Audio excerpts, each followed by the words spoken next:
Trial of Karen Reed about to get started. Jury selection going on as of our recording right now. Shavaun Scott, psychotherapist and author, joining us to discuss this one.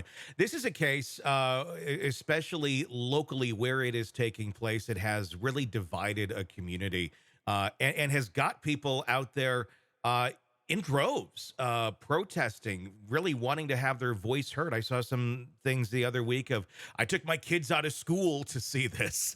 Well, I guess it's an interesting field trip and a lesson in our justice system. But this is one where, of all the cases that I think we've seen recently, getting jurors that are unbiased on something like this has got to be difficult. What do you think they'd be looking for in something like this to truly get an unbiased juror? And I mean, and is it even possible if this with this taking place right where the crime took place? Yeah, this may be one where the change of venue would really be justified Hmm. because it seems like in that local community, relatively small area, people really are activated about it. And when you have the protests, outside and people carrying signs, yeah, I don't think you could get a truly unbiased jury there. Yeah, it's a very interesting case because there's so many people involved. Karen Reed is obviously the one on trial. The defense has brought up an alternate suspect theory, which will be introduced later on. The judge saying, "Yeah, you can bring that up, just not in opening statements, but further on you can introduce that." And you have so many people in this with like little chunks of evidence here and there. Some pieces on almost everybody's hand point to having some sort of knowledge that John O'Keefe was dead or at least out there in the cold in the snow on that fateful night. With all these people having some sort of knowledge, clearly the text messages that we've seen, is this a story where self-preservation is really what's being highlighted here? Some people having more knowledge than others maybe, but at the end of the day they're going to cover for themselves, and that's why no one is taking any sort of accountability here. Yeah, yeah. It's what makes it so weird is all the different bits of information from all the different sources.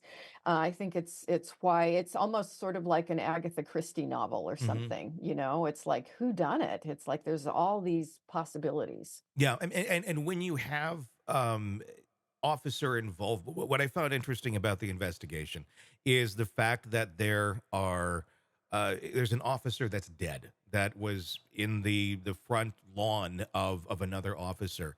Have you ever seen a case where a police officer that gets killed or is dead not be investigated to a super crazy extent? I mean, this is an interesting one because they didn't investigate it very much at all. And I'm Hmm. really wondering, had John O'Keefe died on someone else's lawn, or really anywhere, if he wasn't a police officer, would there have been more of an investigation? It's usually the opposite here, and it's very questionable as to why it wasn't more investigated, considering it's one of their own. Right, right. Yeah, I agree with you. You would certainly think so. Having Karen in a blackout state and the various statements that she made, it looked easy, I Mhm. guess, up front. But yeah, we have to wonder, are there other motives going on? Let's talk about some of the testimony that is going to be given here in this case, and a lot of it eyewitness testimony, but it's coming from mainly people who were drunk. Hopefully, the Yeah, snowplow guy wasn't drunk. We have no yeah. blood alcohol level on him, but let's just assume he's not. Other than the snowplow guy, everyone who is going to give testimony in this drunk, and this happened several years ago as well. How might that affect the accuracy and the reality of one just trying to accurately recall, even if they have true honest intent to recall reality? Is that even that possible to do?